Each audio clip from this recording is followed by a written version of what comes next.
very hard when you're sick to believe.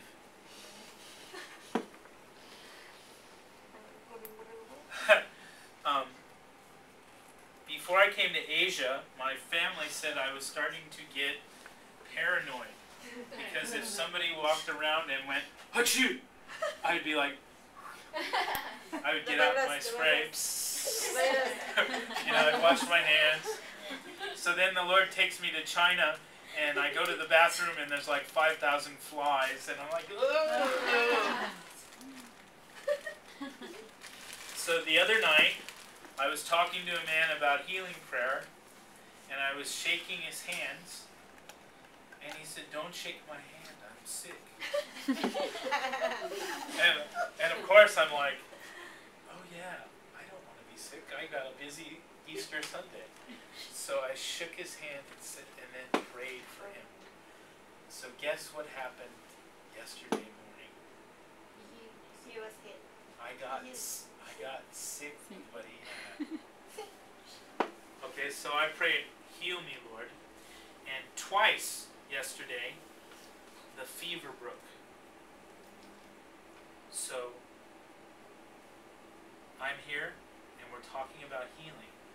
But I'm telling you, Jesus wants us to believe, and we believe with our minds.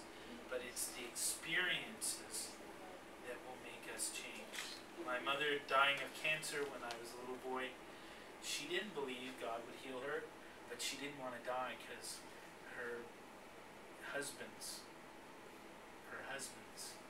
two men that had her two children, she felt would have destroyed her two children. So she cried out to God, "Please keep me alive, so the one alcoholic child abuser and the other who stole my cousin's wife wouldn't have to, won't be teaching my children how to live."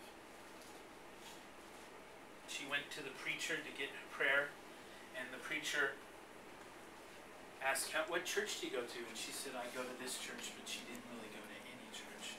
She lied in front of the preacher and 4,000 people in the auditorium and 150,000 people on the TV and God. So does God love people enough to heal somebody who did that big lie? Of course. So she got healed within 7 weeks. All the tumors, failed cancer operation, totally healed. If you guys had the money, you could call up my mother today and she would talk to you.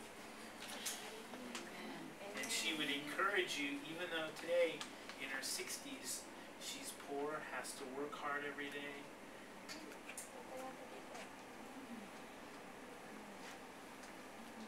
And has dealt with bouts of sickness.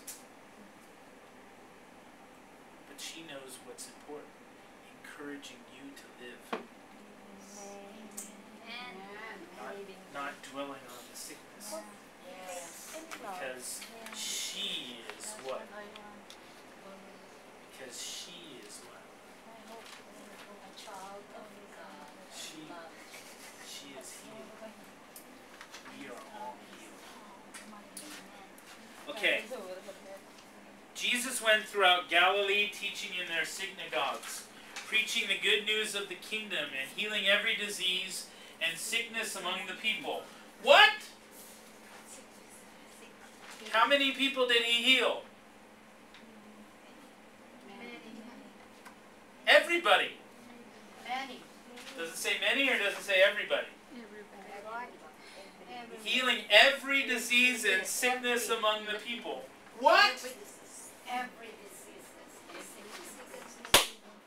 Stop the unbelief. Okay? If you believed that every person you pray for is healed, whether they look like it or not, that's scriptural.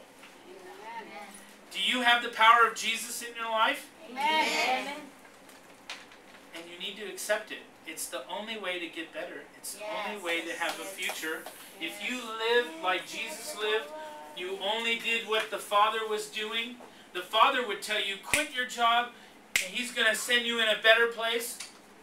If you obey the Father, will your life be better than it is today? Yes, and if it's not, if everything's bad, if everybody's hating you, if everybody's trying to whip you, if you do what the Father does, and in the Philippines you can even end up in the cross. A little Philippine joke. If you do what the Father does, your life will be better. And He will meet your needs. Amen. One of the reasons that I never got married so far is because number one, I didn't know how to be a husband because I didn't have a very good childhood.